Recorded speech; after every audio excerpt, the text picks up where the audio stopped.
Conexionistas, estamos en viernes, el domingo es día de elecciones y vaya que ha estado movidito el día viernes y desde, pues, como lo decías hace ya unas semanas, que eso está pues como echarle carne a las pirañas, habías dado hace rato la analogía, pues estamos en nuestra mesa de cultura política y vamos a hablar un poco de este tema y sobre todo de tweets o X o como se llamen ahora, que tienen a toda pues ahora sí que todos los opinólogos bailando al mismo ritmo. Está con nosotros Alejandro Vila Fischer, abogado, académico, periodista.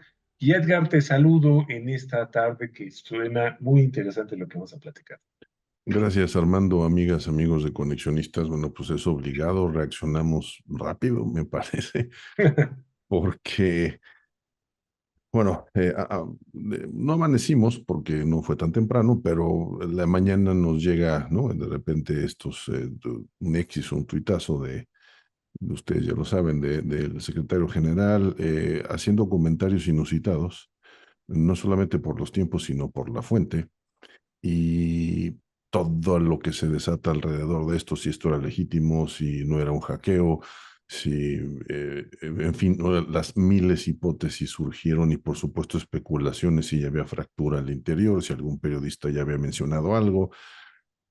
Lo que ustedes decidan. En los hechos, nos parece, y aquí coincidimos los tres, que esto que ocurrió pone el tema, uno de los temas más evidentes y de los que poco se habían hablado, y de los que es obligado a hablar, porque la presencia de las Fuerzas Armadas en el proceso electoral y en la vida política nacional claramente cambió con el presidente actual de México, y vemos que muy difícilmente no hay un regreso a los cuarteles con quien sea que vaya a ganar la elección. Y eso nos deja, ¿no?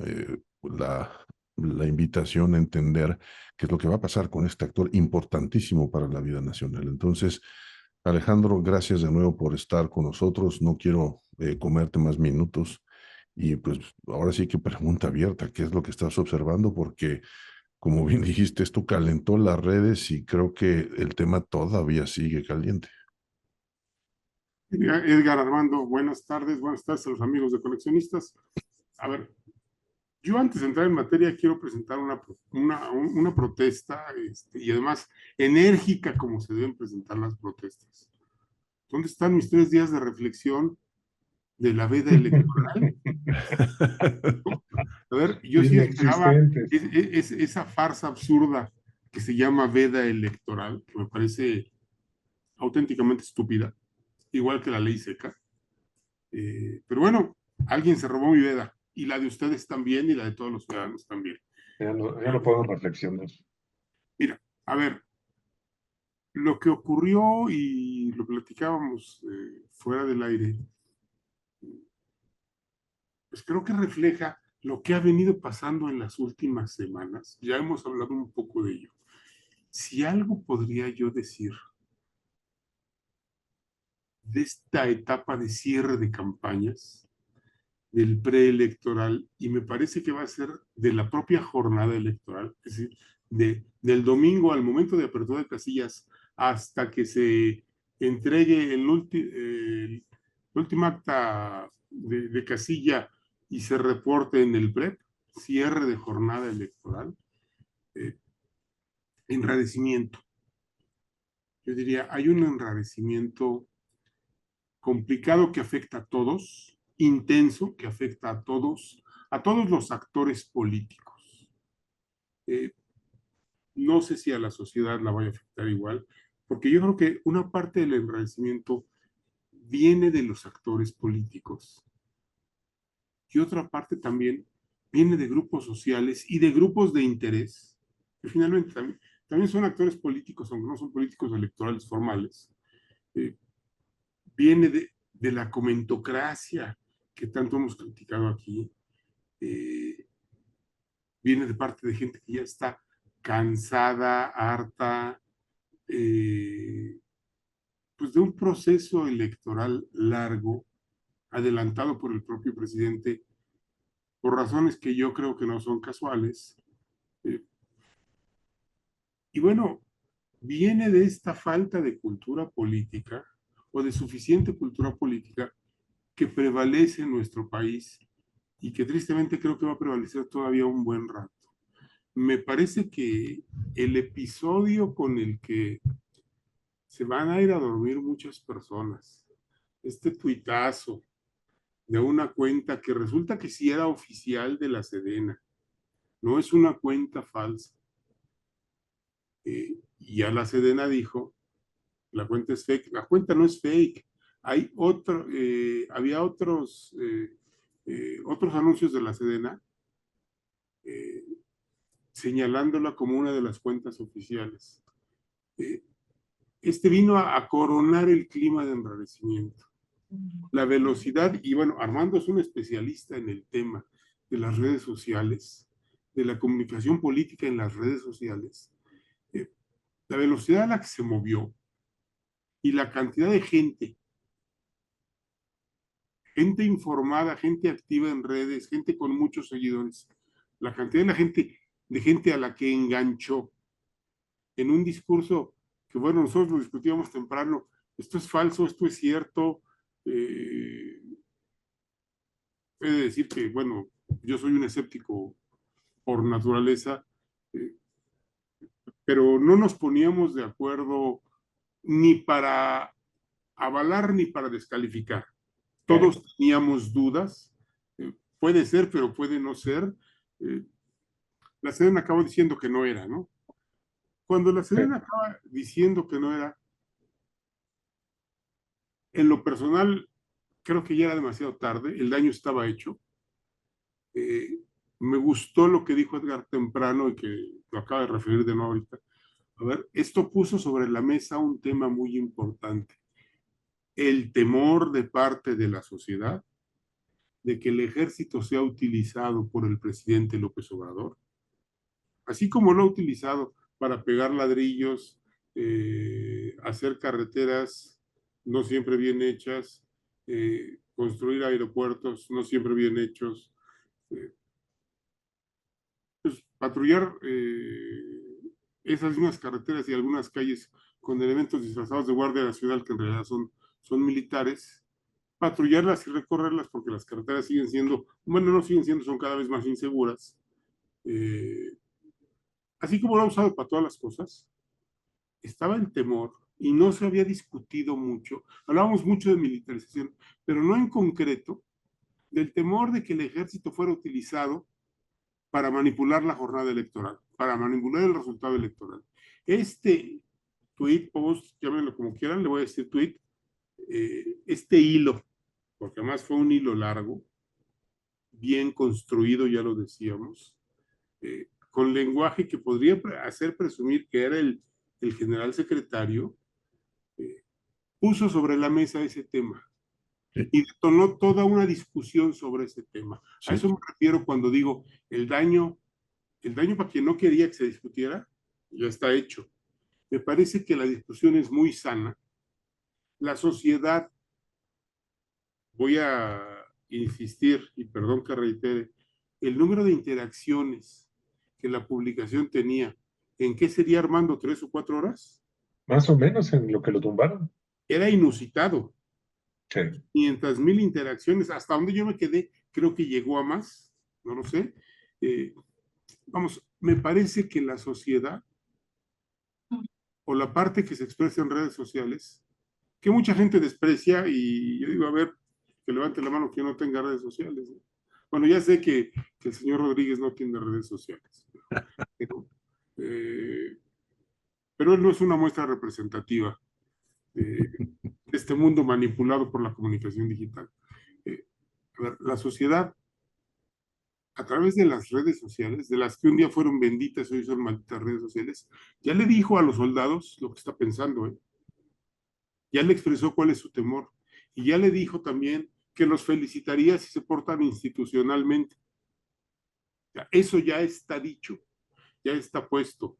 Armando tendrá, porque además nos estuvo informando puntualmente, nombres y apellidos de personajes de la comunicación, del periodismo, que se engancharon con esto y que se metieron a discutirlo en tiempo real. Me parece que quien hizo esto lo hizo de una manera, vamos, no voy a decir que sea bueno suplantar no voy a caer en la apología del delito, suplantar la identidad de otro, pero como pieza de comunicación política, como estrategia de comunicación política y de política, y tampoco voy a decir, esto lo hizo la campaña de Xochitl, la verdad es que no les concedo ese talento, lo hizo muy bien. Quien lo hizo muy bien. Lo hizo verdaderamente en el momento preciso. Cuando del otro lado respaldan a un presidente que se le ha pasado violando la ley electoral, pero hoy demandan que todo mundo respete la veda. Critican a Xochitl de que va a la basílica y se toma una foto y dice, vine a rezar por México. Pues, perdón, les guste o no, por eso la veda es una estupidez, pero decir que vine a rezar por México no es una violación a la veda porque no está pidiendo el voto. Así de sencillo. Pero sí se está manifestando y está valiéndose de sus valores religiosos para conectar con la sociedad. Es decir, sí está haciendo campaña, pero no electoral porque no pide el voto. Por eso la veda es una estupidez. Pero bueno, quien hizo esto, lo hizo en un momento preciso. Me parece que la reacción de Sedena, rápida pero tardía, porque esto requería de reaccionar a los 15 minutos. Era como reaccionó Armando cuando lo mandó. Dijo, ¿ya vieron esto? Sí, sí, claro. Ah, caray. A ver, esto era para reaccionar en 15 minutos. Sí, sí, sí. Además, para eso les pagan a esos señores que están analizando, no solo en la Sedena, en muchos lugares, en muchas oficinas del gobierno. Lo hicieron mal, tardaron mucho, rápido pero tardado, para la gravedad de lo delicado, porque puso el tema, insisto y con esto cierro, puso un tema que a todo mundo le hace ruido y del que todo mundo se preocupa, lo puso sobre la mesa, lo hizo genuinamente público. Fíjate que, a ver, quiero tratar de apuntar algunos efectos de esto para ver si estamos de acuerdo. Porque, bueno, pues las especulaciones de quién lo hizo, etcétera, yo creo que es pérdida de tiempo. Claro, Pero lo que haya pasado, yo creo que, a ver, ¿qué sí pasó? Primero, que pone en la mesa varios temas. Uno, yo creo que a raíz de esto me parece que el cuarto de guerra de las campañas de ambas, y sobre todo la de Palacio Nacional, deben de estar reunidos y siguiendo estando reunidos en este momento para entender cómo responder a esto, porque esto solamente indica una cosa. Alguien tuvo la capacidad, la inteligencia, el tino y los recursos para hacerlo. Eso significa que no puede ser, o sea, que seguramente no será lo último y que no, las apuestas serían a que vienen más cosas de estas o pudieran haber. Entonces, no es una ocurrencia. no es una ocurrencia. Entonces, esto de entrada, lo primero que hace es que en términos, digamos, de gestión, los equipos de campaña y los cuartos de guerra de todos los participantes están sentados hoy alrededor de esto para entender cómo lo asimilan, cómo lo reaccionan, si lo aprovechan, si marcan distancia. ¿Qué significa en realidad? Exacto. Y vamos, y cómo les afecta, ¿no? Así es. Segundo tema. Creo que también lo que hace es que exhibe, ¿no?, varias preguntas a resolver que no estaban en la mesa y como bien anunciaste al principio, hoy forman parte de ese interés de la conversación pública que tiene que seguir. Primera, la relación de las Fuerzas Armadas con el presidente. Es decir, para saber, o sea, porque si esto fue cierto y si esto vino desde dentro y si esto lo que exhibe es preguntarse cuál es el estatus entonces, ¿no?, de la relación entre las Fuerzas Armadas entre ellos y el presidente. Tercer tema,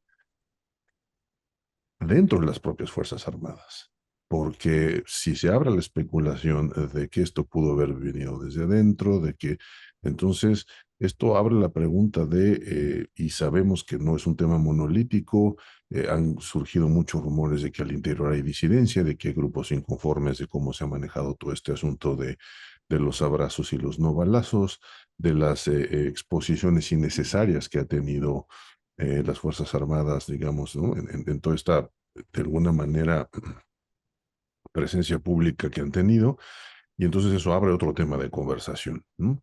Y finalmente, el cuarto tema es que cómo se va a manejar la dinámica, no solamente, como bien dijiste, de la presencia del ejército en garantizar, ¿no?, que el proceso electoral se va a llevar a cabo en paz y que no va a haber una intervención de ninguna manera, ¿no?, más que como garante de que esto ocurre y ocurre en los términos, ¿no?, digamos, ciudadanos civiles y democráticos que toca, sino también de cara al futuro inmediato. Es decir, no es un tema que se explica, porque además no lo explicaron, ¿no?, que se explique en temas de qué vamos a hacer con la seguridad, en temas de las plataformas de campaña y de política pública de cada una de las Nadie lo propuestas. explicó.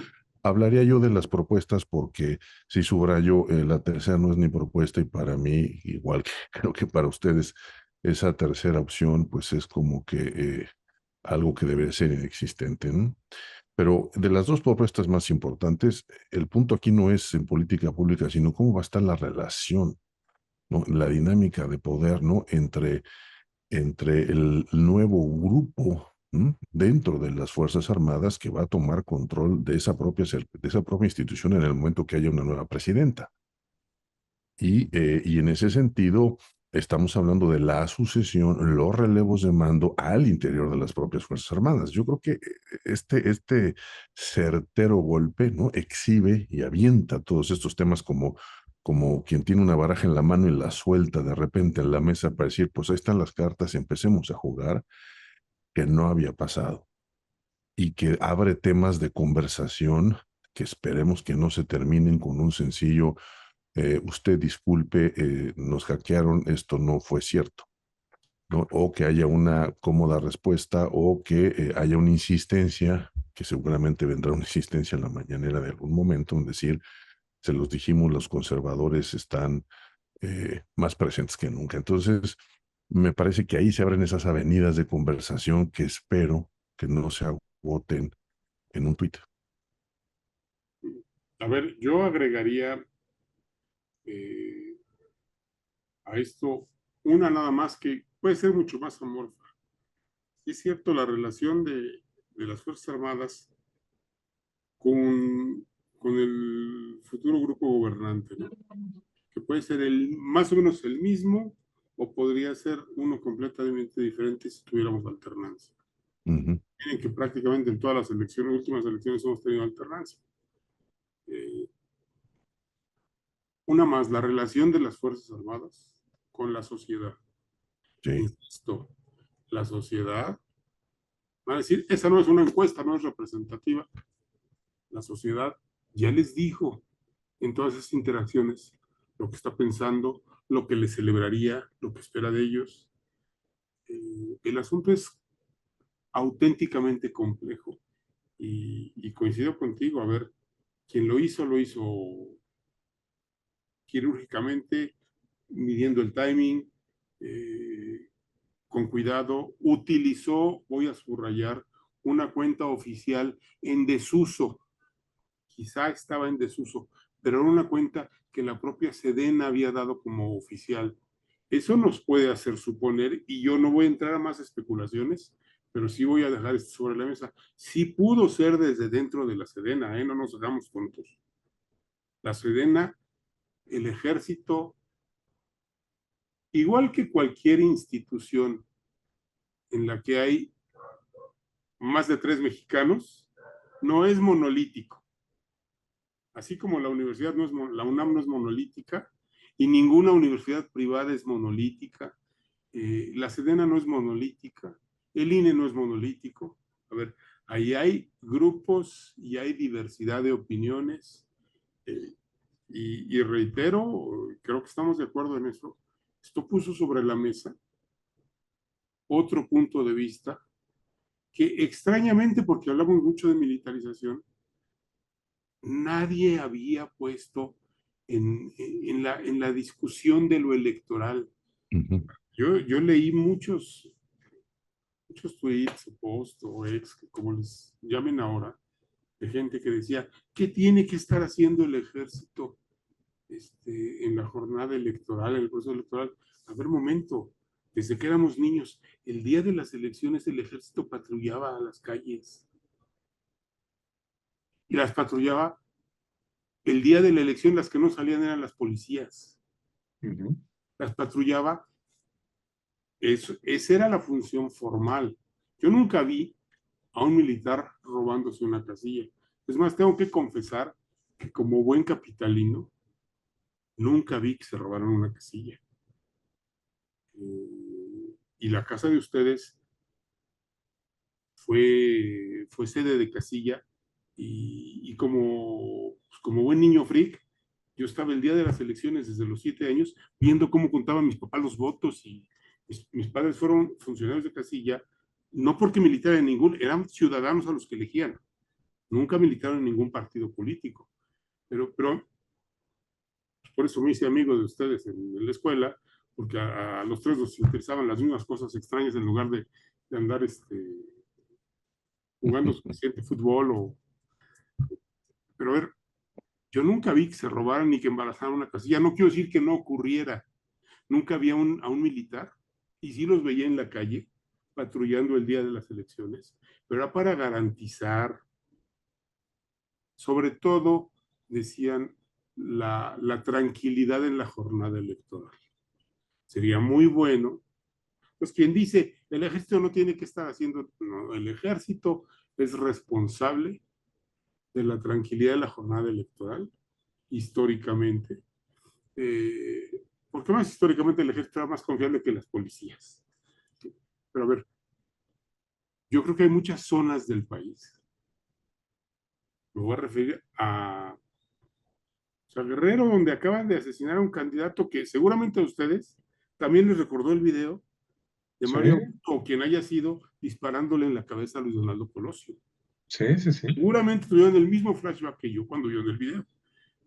Coyuca de Benítez, Michoacán, Guerrero, Michoacán, Sinaloa y muchos otros estados, donde la gente quisiera ver ese día al ejército patrullando las calles. ¿Por qué? Porque en 2021, en muchas zonas de Sinaloa, tuvimos violencia en las casillas, se robaron urnas, ¿sí? Secuestraron funcionarios de casilla temporalmente para poder manipular el resultado de esa elección a gobernador. Entonces, a ver, el ejército sí tiene una labor que hacer en defensa de una civilizada jornada electoral. Y yo creo que tendría que estar pensando la Sedena, más allá de quién hackeó, quién no hackeó, quién se metió a la cuenta del general, o fue el general secretario, no lo sé, más allá de eso, tendría que estar pensando en que tiene una responsabilidad institucional y por eso subrayaba yo la relación del ejército con la sociedad. La sociedad sí espera de este ejército que además nos cuesta tan caro, Sí. ha estado tan caro ya, y ha recibido tanto dinero, que salgan a evitar que el crimen organizado se cargue la jornada electoral en muchas regiones del país. Quien tiene el poder de fuego para hacerlo, para ser disuasivo con su presencia masiva, son las Fuerzas Armadas. Oye, cambiando de tema y yéndonos hacia otro lado, te prometo que ahora sí no te pido tu bola de cristal para que nos digas. Pero aquí lo manifestábamos antes, y no sé quién de ustedes lo comentó, pero me gustaría retomarlo para decirlo esto pues, en micrófonos. La gran discusión que existe ahorita, de los que están en pro, los que están en contra, los chayos, fifís, etcétera, etcétera, etcétera. ¿Cómo va a llegar la próxima presidenta? Digo, yo ya doy por hecho que va a ser una presidenta.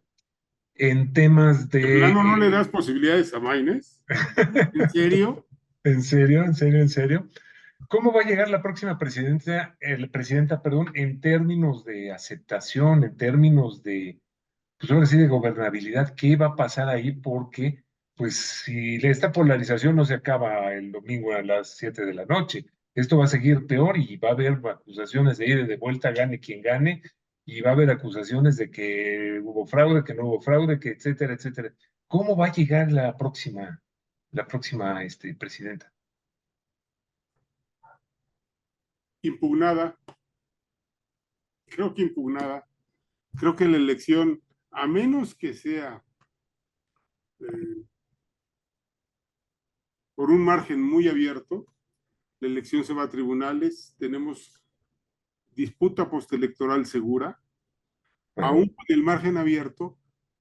Pues a ver, si el margen abierto favorece a Claudia, eh, pues la oposición, y creo que comprensiblemente, va a patalear, va a denunciar, va a demandar, aunque no tenga posibilidades, la nulidad de la elección y se va a radicalizar. Y además, no tiene otra opción, tiene que hacerlo. ¿Por qué? Y creo que a la sociedad le conviene que lo haga, ¿eh? Aunque parezca contradictorio y aunque mucha gente ya esté cansada de esta disputa. A ver, yo creo que a la propia Claudia le convendría, si ella gana, tener un Congreso dividido y no tener todas las canicas. Porque si tiene todas las canicas, no va a tener manera de contener al entonces expresidente López Obrador. Si tiene un Congreso dividido y tiene que negociar con la oposición y tiene que pactar con ellos para sacar adelante reformas, va a tener que construir alianzas ahí para contener a quien la puso en la candidatura y la ha llevado de la mano y la habría llevado de la mano hasta la silla presidencial. La presencia y por el estilo personal de ser que ya nos demostró López Obrador, que quiere acumular poder. Y perdónenme, pero yo sí, y abiertamente voy a decir, yo no puedo creer que el presidente se quiera retirar. No, El único presidente al que he visto querer retirarse auténticamente y que se retiró y se fue a vivir a otro país y era reacio hasta recibir llamadas, se llama Ernesto Cedillo, pero era un señor que ni Coincido siquiera había contigo, querido ser presidente. coincido contigo. Todos los demás quieren mantener influencia y, sí, sí, sí. creo, y a lo mejor me equivoco, y si me equivoco ya lo tendré que reconocer en unos Lo has meses. dicho muchas veces en esta El mesa, ¿eh? De eso. presidente va a tratar de mantener más influencia de la que trató de mantener Salinas. Sí, sí, sí. Entonces, creo que a Claudia Sheinbaum le convendría un Congreso opositor que le equilibre, porque le daría el pretexto perfecto para decir, sí, pero no se puede. Exacto. Eh, Nos ganaron, compadre, con otras palabras, decía la. A ver, eh, si quiere ser presidenta y con un estilo propio, ahora, no sé cómo vaya a ser Claudia, hasta que nos ponga la banda y empiece a gobernar, no sabemos si es que ella gana la elección. Creo que en ese caso así sería. Y Xochitl, si Xochitl es la que gana, me voy a sumar a ti, Armando. Tampoco le voy a dar posibilidades a Maínez, a García Maínez, digo, Álvarez Maínez, perdón, El señor de naranja. al señor Naranja, al señor Esquirol Naranja. Si Xochitl gana, a ver, pues, va a llegar impugnada, o va a ganar impugnada, y acusada de fraude desde Palacio Nacional. Sí. Si ella gana, el presidente va a salir el lunes en la mañanera. Es más, no se va a esperar al lunes en la. No, sí, se tiene que esperar porque no vamos a tener resultado más rápido. El lunes en la mañanera, si ven las cosas perdidas, espera una mañanera denunciando fraude No, no. y promoviendo la anulación de la elección por parte de Morena. Entonces, quien gane va a llegar impugnada. Quien Sí. gane va a llegar impugnada. Y además, Edgar lo decía a micrófonos, a ver, las dos campañas pues han incurrido en actos que no podríamos llamar precisamente honorables, ¿no? No, las dos tienen cola que les pisen las dos. Y ahí podríamos entrar en discusiones de quién más, quién menos, quién qué. Pero a ver, ninguna de las dos son niñas buenas de escuela de monjas, ¿eh? No, A ver, no, y no nos alarmemos, esto es política. sí, sí, sí. Xochitl no hacía lo que ha tenido que hacer. Y si no volteaba en el debate y le decía, me pareció ridículo ver a un René Delgado escandalizado por eso. Me pareció hipócrita auténticamente. En la mesa está de tercer grado. Si Xochitl no volteaba y le decía, pues te voy a decir narcopresidenta, narcocandidata. A ver, si Xochitl no echaba el resto, pues simplemente la borraban de la competencia. Cada una ha hecho lo que tiene que hacer. ¿Por qué? Porque se están disputando el poder. Sí, yo ahí fíjense que quizás para tocar otra vez este tema de la cultura política, eh, yo creo que seguramente a ustedes también les ha ocurrido, ¿no? La cantidad inmensa de información, de mensajes, unos muy queridos, muy sentidos, otros francamente odiosos y repetitivos, ¿no? Sobre, por favor, sal a votar. Esta es la madre de todas las elecciones, ¿no? El voto útil, ¿no? Como una especie de derecho único de una clase media religiosa que dice, no, recurre a él porque si no, entonces, ¿no? Este país va a cambiar al segundo en el que se anuncie la derrota de nuestra causa. Todas estas cuestiones que son parte de una campaña que celebro porque politizan, a mí me sigue incomodando esta parte de asumir que el país va a cambiar en un voto en un día. El país Exacto. ya ha venido cambiando y el país se ha venido ajustando. Y este es un proceso. El resultado va a acelerar cualquiera de los procesos que están ya echados a andar. Lo que tenemos, en mi opinión, es una disputa por el poder de grupos por el poder. Son manos que van a cambiar. Un grupo que se quiere reinstalar, que se vio 6 años fuera. Algunos lograron instalarse y entonces chapulinearon y se cambiaron de bando oportunamente, ¿no? Otros de plano quedaron fuera, pero de eso se trata, ¿no? Entonces, yo quisiera ver sobre esta reflexión, ¿no? De conciencia ciudadana, de vota, por favor, es muy bien. Y después de tu voto, ¿qué sigue? Porque lo que sigue va a ser la defensa de tu voto, independientemente de la simpatía que tengas. Entonces, a todos estos meme lovers, ¿no? Que han estado enviando y a todos estos que nos han recitado hasta el cansancio que es importante votar, pues también me gustaría ver recitado hasta el cansancio que es importante movilizarse y defender, ¿no? Bajo los criterios de la ley, a través de protesta ciudadana, tu voto. Espero, ¿no? Que así ocurra, porque de lo contrario, si todo esto se desinfla y queda en manos de estos expertos que mandan tweets, pues entonces otra vez, ¿no? Tenemos una voluntad ciudadana que va a estar secuestrada y que se convierte en la carne de cañón o, ¿no? En el alimento para que las cosas sigan como están. Entonces yo creo que ahí habría que preguntarse y preguntarnos, ¿no? ¿Cuál es la responsabilidad que sigue? Y tampoco la responsabilidad que sigue se resume en, bueno, ya voté, ya salí a la calle, ya protesté 7 veces y aquí queda. No. O sea, el México que no queremos o el que sí queremos se ha venido construyendo desde hace años con nuestras omisiones y con nuestras participaciones. Entonces, Pero sobre mientras, todo con nuestras omisiones. exacto, mientras eso no se corrija, me parece muy fácil, ¿no? Delegar para arriba la responsabilidad a un proceso electoral de un solo día. Yo creo que todavía nos falta mucho y quizás, ¿no? Y ahí sí, digamos, el único arroz prieto en todo esto que puede cambiar y modificar toda esta, digamos, ganas y toda esta voluntad ciudadana de salir a la calle sigue siendo el crimen organizado. Para mí, ese es el factor que realmente puede modificar estas condiciones y hacer que esta ciudadanía, que a lo mejor sí tenía ganas de salir y votar, que a lo mejor si había hecho conciencia para defender su voto, diga perdón, pero no voy a sacrificar mi No vida. costa de mi vida, ¿no? No Exacto, costa de mi ¿no? vida. Y entonces, pues no está nada fácil.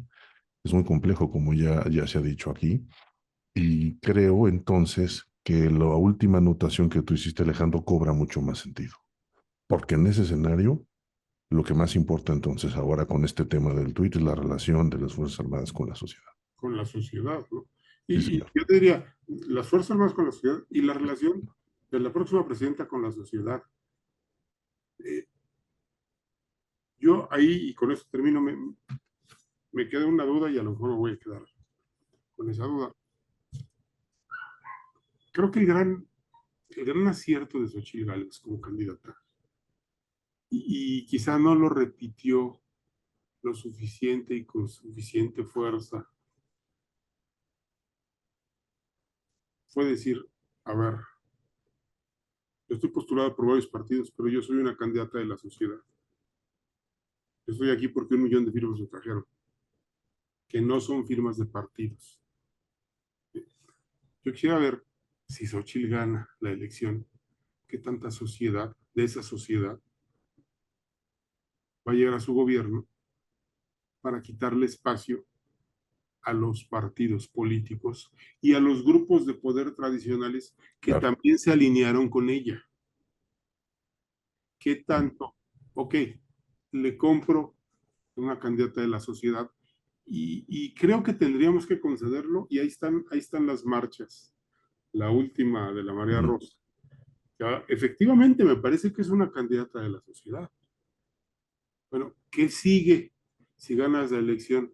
Vas a ser una presidenta para esa sociedad que te llevó al poder. O vas a gobernar con Alitos Marquitos, Clauditos X González y este grupo que sabemos que, estos grupos que sabemos que también están atrás ahí, sí, los grupos empresariales de los que no hemos hablado, que están atrás de las dos campañas, ¿eh? De sí, las sí, dos campañas, Sí, sí, sí. porque ellos le apuestan a las dos y no pierden, ¿no? claro. Pues muy bien, yo creo que aquí lo que hay que decir también es, pues sea por X, bueno, por una o por la otra, salir a votar, ¿no? Creo que yo que es lo primero, y como dice Edgar, y yo lo retomo y me gusta mucho esa idea que siempre ha tenido de él, que la participación ciudadana va mucho más allá de quedarnos a votar, de ir a una concentración, de cantar el himno nacional, etcétera, etcétera, ¿no? Transformarnos en ciudadanos de tiempo completo. Exactamente. Pues bien, se va a poner muy interesante. Vamos, seguramente Armando nos va a balacear de tweets En el transcurso del fin de en semana. el transcurso de todo el fin de semana. Estaremos atentos y bueno, ahora sí que, como diría algún sabio de estos que nosotros conocimos en algún momento, decía, aquí la gorda todavía no canta, entonces esto todavía no se acaba Exactamente. y hay que esperar. Pero bueno, pues muchas gracias, Alejandro, por tu tiempo. Mando Edgar, muchísimas gracias.